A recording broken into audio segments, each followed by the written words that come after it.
Hello, this is Syed Asghar Hussain from Governor State University, Illinois, and today I want to discuss about the big data analytics topic, data lake, and Apache Hadoop.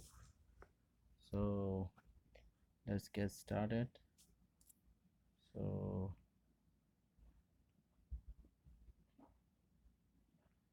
what is data lake actually? So when you think of a lake in simple terms, a water lake is in where you can find the water coming from the different sources. So similar to that, a data lake is a lake of data where different kinds of data are coming through different ways into a single point, I can say. So the definition should be like this: a data lake is a storage repository that holds a vast amount of data in its native format until it is needed. So it is nothing but a data repository which holds a huge amount of data, warehouses or databases, we can say, in its own format. So the data can be of any type, like structured data like databases, data warehouses, or unstructured data like text files or video files, or we can say log files, or it can store machine data, streaming data, or any kind of data it can store in its native format. So the data is huge, and the data lake stores the data in a flat architecture when compared to the hierarchical data warehouses which store data in files or folders.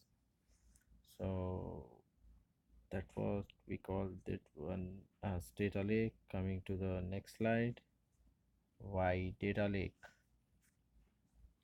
So for example, if we take an enterprises like Amazon, Flipkart, I mean any big enterprises you can take, so they will store the customers data. So the customers are increasing day by day, and each and every customer data is increasing day by day. Suppose already we are storing like terabytes, 1,000 terabytes of data each and every day. So it's going to be increased day by day and year by year. So these data need to be stored somewhere, and we have to get something out of it, something useful out of it from these data. Like we have to find patterns such as like at what time customers do shopping on the websites, or at usually what time customers should get login into the website, or what customer frequently buys, etc, etc. So all these kind of patterns need to be gathered of data so that this data can be used in many ways. So in order to store these data, like these type of data can be structured or unstructured, like log files, system files, like any databases, or anything. So these data need to be stored, which can be provided by the data lake, which stores these kind of data in its own native format.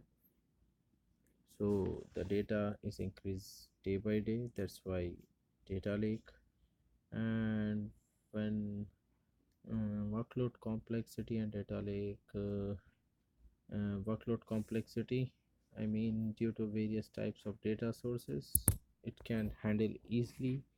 Data lake can handle different kinds of data easily, that's why workload complexity. And better productivity too, I mean that it can discover and provision, we can discover and provision new data sets for analytics more quickly compared to the data warehouses or databases. So and due to it will data lake will inject the different kinds of data very easily and very quickly. I mean we can see these things in the next slide.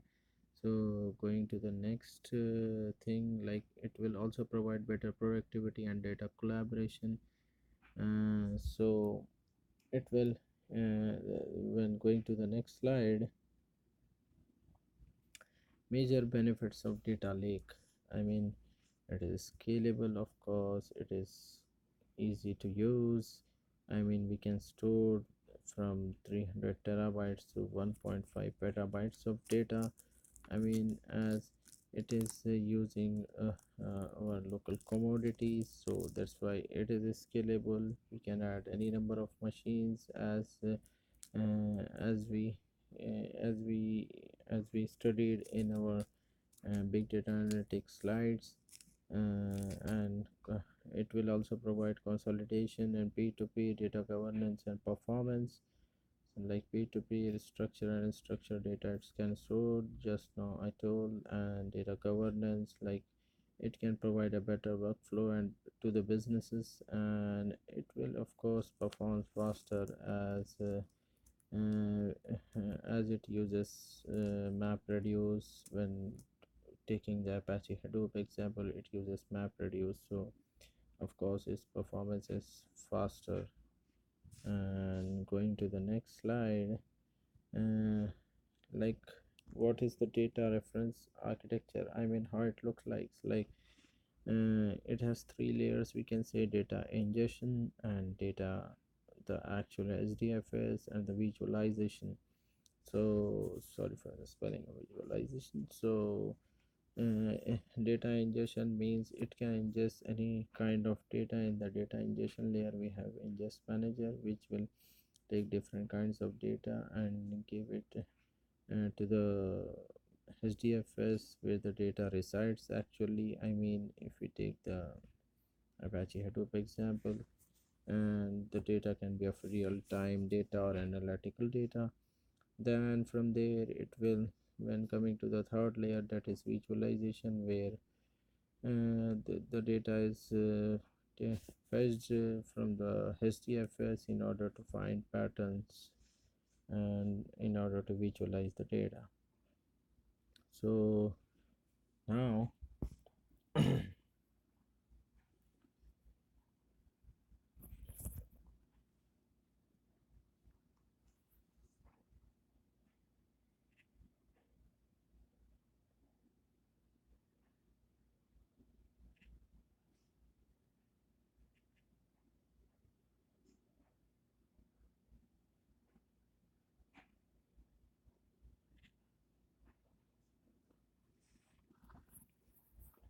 like coming to the next thing, I mean, we have the sixth slide here, like when data data lake logical view. Data lake logical view consists of like three things: data sources, processing and storage manager, and we can say visualization layer. So so we can see, like in data source layer, we in the middle layer processing and storage manage layer, and in the last layer, which is in the right hand side layer, is visualization layer. So it is a very similar architecture. uh, when we start with the data ingestion, which is on the left side, we can think about as like streaming batch modes, or it will support incrementation also. And we can load our data from the EDW as well, like and what are the formats we will use of the storage, which format we will use for the storage. And we can also consider the partitioning and splitting of the data. And when it comes to the security, like so security is very important aspects as far as some of the industries are concerned, like for the finance industry. So those industry has very strict compliance about their security, I can say. Like security should be in three ways. Like when we are ingesting data from the to the data lake, so we are securing our data. Then when we are when the data is residing in the data lake, so there also we have to provide security. And the third point is from the data lake to the visualization layer. When the data goes, we have to so it will provide security there also. So and when going to the processing model, like in processing we can say we have it has aggregation, joins, correlations, uh, and when we talk about processing, we have to consider like streaming and biased data joins also. And it will also provide data exceptions, error tables, corrections, and also detect some duplicate files. And it also do like data masking also. And when we go to the next slide, that is workflow. So what is workflow? I mean,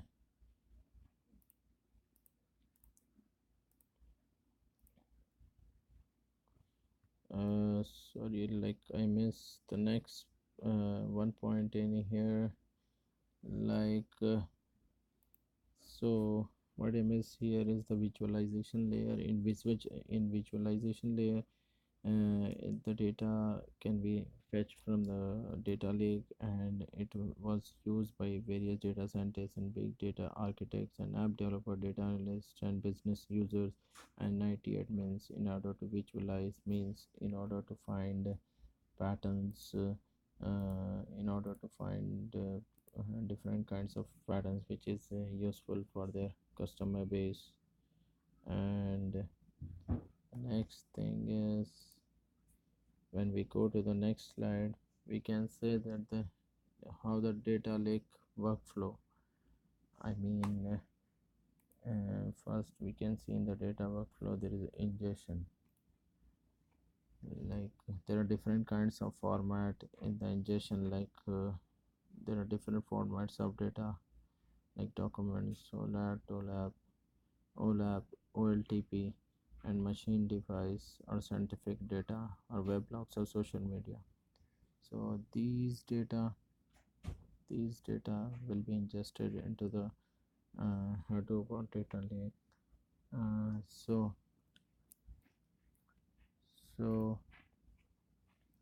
while ingesting our data, it should be secure, as we have so as it provides security. After ingesting the data, we have to process the data, refine the data, and curate data, which is done by the data lake. And so, the, but the data of our quality should be good. Otherwise, the users will suffer. I mean, whoever uses the data visualization, the architects, etc., will suffer. So our data should be very in very good format. Then whatever the results we get, we will move results to the EDW, and from there these data can be accessed by uh, uh, it can be passed to the data visualization. It is used for exploration and analysis purpose. It can be also queried uh, by using the web services. And going to the next slide, if we consider like use case one in here, like EMC exchange solution supports 70,000 mailboxes worldwide. I mean, 150,000 plus alerts per day overwhelms the support team. So the volume of alerts is growing fast, and many are false positive. Response to alert for the most is reactive and manual. So very limited correlation to services or business process impacts. So this is the problem. statement and what will be the solution is analyzing the historical events and predict the occurrence of critical events 30 minutes in advance and alert the exchange server administrators and event management team to act proactively. I mean, this can be done by using the data lake. And what the key benefits of the data lakes is prediction of a server failure by 30 minutes ahead, as we are reporting the 30 minutes in advance to the exchange server administrators, and accuracy of the prediction is in the range of 60 to 80%, and consolidated view of exchange platform help minimizes incidents and outages a system to a troubleshooting process. So we are so these are the references from where I have get all those points, and thank you for listening, and goodbye.